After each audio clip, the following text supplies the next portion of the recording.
బాబాసాహెబ్ అంబేద్కర్ అందించిన ఫలాలను అందుకోవాలని బాపట్ల మున్సిపల్ మాజీ ఫ్లోర్ లీడర్ సయ్యద్ పీర్ పిలుపునిచ్చారు. భారతరత్న డాక్టర్ అంబేద్కర్ వర్ధంతి సందర్భంగా శ్రీ బావపూరి కోచింగ్ సెంటర్లో ఆయన చిత్రపటానికి పూలమాలలు వేసి నివాళులర్పించారు. ఈ కార్యక్రమానికి ముఖ్య అతిథులుగా తిమ్మరాజు సుబ్బరావు, సీనియర్ ఫ్యాకల్టీ కంబంపాటి రామగోపాల శర్మ హాజరయ్యారు. వివిధ ఉద్యోగాల పోటీ పరీక్షలకు శిక్షణ పొందుతున్న అభ్యర్థులు పాల్గొన్నారు.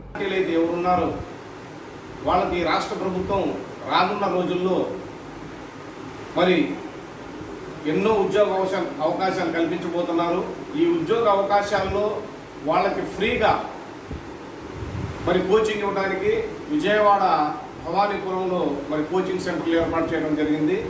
వాళ్ళకి కావాల్సింది భావపురి విద్యాసంస్థలైనటువంటి మేనేజింగ్ డైరెక్టర్ గారి దగ్గరకు వచ్చేసి, ఆ విద్యాసంస్థల ప్రిన్సిపాల్ గారి దగ్గరకు వచ్చేసి ఇటువంటి అప్లికేషన్ తీసుకొని అప్లికేషన్ విద్యార్థి పేరు, అడ్రస్సు, ఎవరైతే బీపీఎల్ బిలో పావర్టీ లైన్కి దిగువ భాగాన ఉన్నారో, వైట్ రేషన్ కార్డు కలిగి ఉన్నారో వాళ్ళందరికీ ఉచితంగా మరి రాష్ట్ర ప్రభుత్వం కనీ విని ఎరుగని విధంగా మరి జగన్మోహన్ రెడ్డి గారి నాయకత్వంలో మరి మైనార్టీల కోసం ప్రత్యేకమైనటువంటి మరి శిక్షణా తరగతులను ఏర్పాటు చేసి రాబోయేటటువంటి రాష్ట్ర ప్రభుత్వ, కేంద్ర ప్రభుత్వ ఉద్యోగాల అవకాశాలు కల్పించాల్సి మరి ఆ పోటీ పరీక్షల్లో నెగ్గాల్సిందిగా మరి ఫ్రీగా ఎడ్యుకేషన్ చేయడం అనేది చాలా గొప్ప విషయం.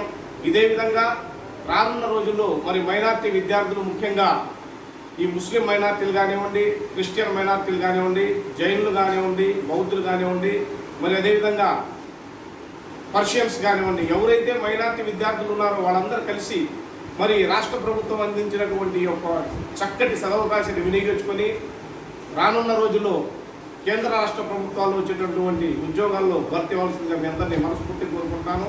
పూర్తి వివరాల కొరకు మరి భావపురి విద్యాసంస్థలు మేనేజింగ్ డైరెక్టర్ని సంప్రదించవలసిందిగా మీ అందరినీ కోరుకుంటున్నాను.